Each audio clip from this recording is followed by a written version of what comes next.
Good afternoon. I'm Rev Dave Thompson. I'd like to welcome you back to our Civil Human Bible study today. We're continuing in the book of Matthew. This is chapter 19. Today we're actually introduced to a character who's a rich young ruler in Jesus' time, and Jesus is going to interchange and have a dialogue with him about what the purpose of the law is and what this rich man needs to do to be perfect or complete in his life. I'm a civil human minister, so what that means is that I focus my life on building human peace and common ground. And the reason I'm doing that is that in these scriptures and then in this show, I'm trying to find those teachings that I believe are universal and can be taken from this text, which is kind of my heritage, and applied to people across the board, regardless of our faiths or our different politics or our different lifestyles. Let's go ahead and jump into the text. It's Matthew chapter 19, verses 16 through 22.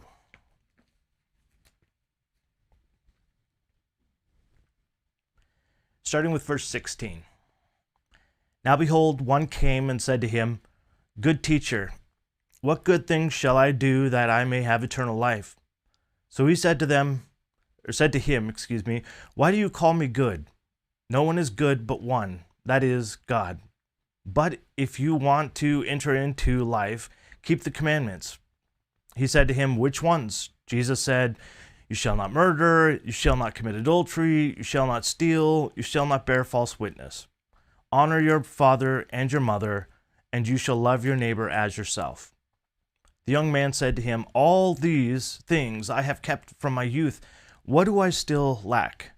Jesus said to him, If you want to be perfect, go sell what you have and give to the poor, and you will have treasure in heaven, and come follow me. But when the young man heard that saying, he went away sorrowful, for he had great possessions. This particular story that Matthew shares with us, that Matthew, the writer of this book that we're looking at, he tells this story about Jesus's interaction with this rich young ruler. And there's a reason for this, that Matthew is telling us this. And there's a reason that Jesus is talking about this. And it has a lot to do with us today, 2,000 years removed. The one thing that I love about humanity, you can take it or leave it for good or for bad, we don't change much when it comes to us intrinsically, when it comes to our self. 2,000 years removed and even 5,000 years removed, compared to us today, largely we're the same. We've accumulated a lot of knowledge. We've advanced substantially in the sciences and our ability to heal people and to fly and to travel to different planets. What we've done is remarkable, but we're still the same basic creature when it comes to our emotions, our feelings, and our general purpose in life. And I want to talk about that today. Purpose, as opposed to purity. And let's go ahead and jump into the text, starting with verse 16. So we have this rich young ruler who comes to Jesus, and he says, he says, Good teacher, I want to have good life, or a full life, and I want to be good. Jesus oddly says, Well, why do you say good to me? I'm not good. There's only one good person, that is God. I love this about Jesus, and this is something that he extends as one of his core virtues, humility. Jesus seems to never be concerned about what people think about him as being whether a lofty rabbi or whether God. He just doesn't need that. And so he's always pointing to somewhere outside of himself, and I really appreciate that quite a bit, especially today considering we have so many leaders who are always talking about themselves. So one of the words that I want to talk about here in the Greek, it oftentimes is recorded that he says, I want to have eternal life, or I want to have a good life. The words here are really interesting.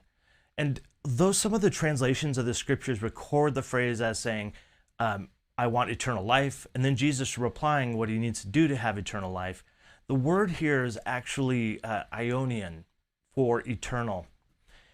The reason why they do use eternal to translate that is because they're trying to communicate the sense of of something far off in the distance that we can't see.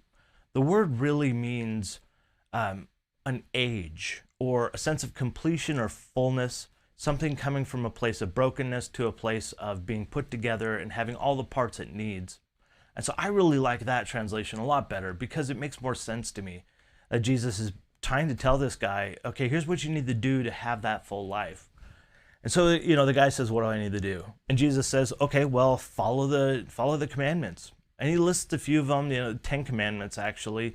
Thou shalt not steal, don't commit adultery, don't murder. These are very basic core ones. And I guess he's just knocking those off the list. And the rich young ruler says, I've already taken care of all those. And I've actually done that from my youth. And then I really appreciate in this story where Jesus goes with this, because then he asks him, or says to him, in order for you to be perfect, and that word perfect there means not in the sense of not having any errors about you. It has a sense of full completion, of full maturity, and being just a sense of fullness is what that word really means. So in order you have a full life is what Jesus is saying to this guy. Here's what you need to do. You need to sell all of your possessions, give it to the poor, come and follow me. 3 simple steps. Then we have the fact that this young ruler who's rich turns away and is completely sorrowful because Jesus cuts to really the heart of the matter, the real purpose behind the rich young ruler who basically was so excited about being a rich young ruler. And now Jesus points out the fact that that doesn't mean anything, that give it all up and come back here and follow me and do what I'm trying to do. And then he says, you'll have riches in heaven. And now this phrase essentially just means that you will have values or things of value in the heavenly kingdom or in the kingdom of heaven. In other words, if you do these things, yes, you're giving up your riches and your wealth, but you're going to get these things that are truly valuable. A sense of purpose, a sense of joy and of completion, a maturity, and being able to live a full life. Even those who are wealthy, who've had wealth in their family a long time, we may, in our media and in our fantasies, try to portray wealth as being something that's the great solver of our problems, right? If we have a little bit more money, we'll be able to be less stressed. If we have a lot of money, no problem. We're still just we will be completely stress-free. We win the lottery and we win $1 billion, whatever the $700 million that they have now, which is insane when you think about it compared to like 10 years ago. What if you get that?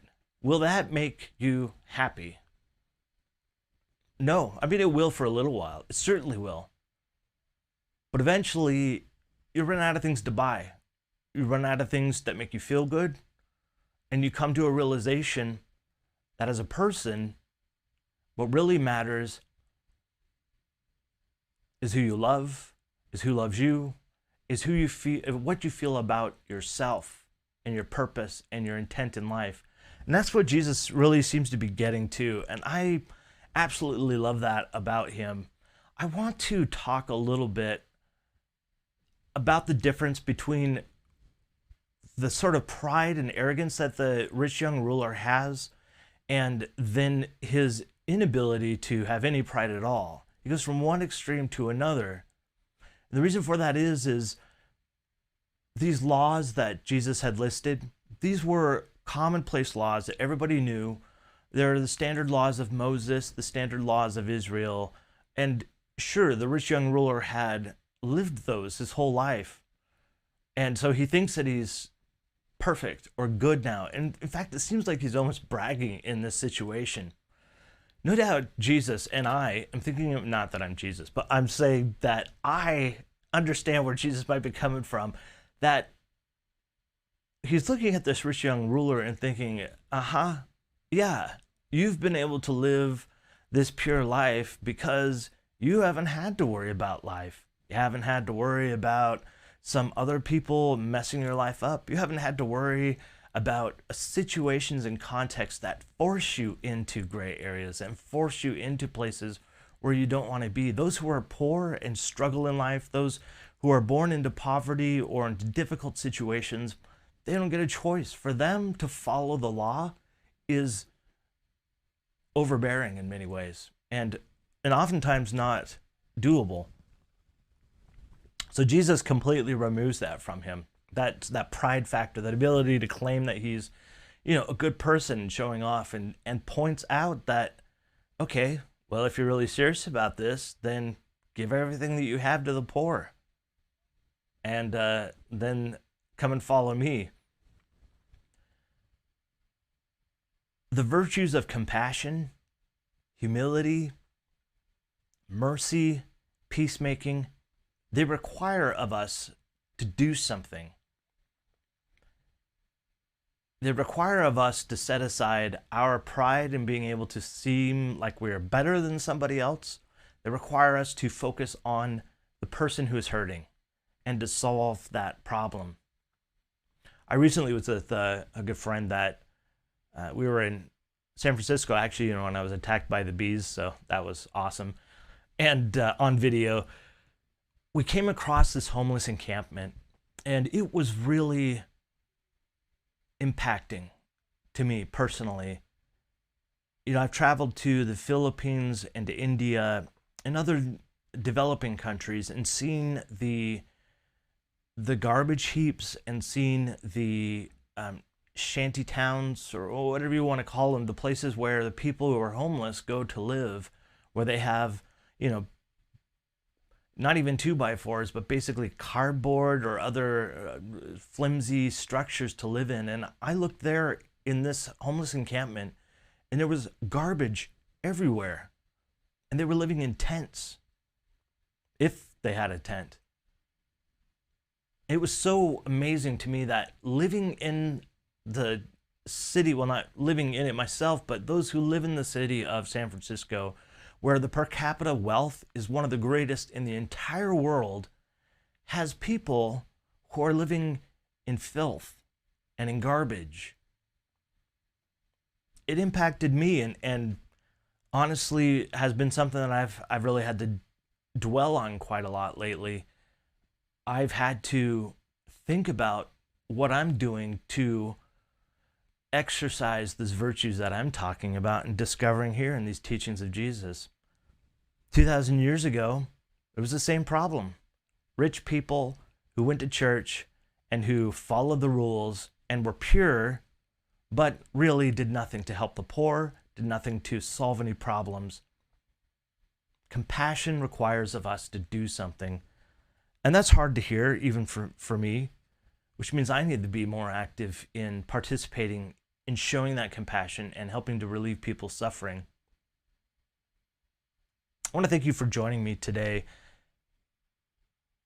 I hope that as I'm trying to do and as I'm having to do, as we begin to look to what a happy life looks like, what a peaceful, joy-filled life looks like, that we start to recognize those areas where we can show compassion on people, where we can show mercy, where we can develop peace between conflicting individuals. There's an action component to that I'm really having to look at. And I would invite you to join me in that process, to think about the things in your life where you can reach out and make any difference at all that you can, small or large. I'm looking forward to talking to you tomorrow, live at noon. Until then, I do want you to know this, that I love you. And I hope that you choose to love yourself. It really is the only love that we control in this world. And now I invite you to join me as we go about the rest of our day, loving our neighbors the same way. Thank you.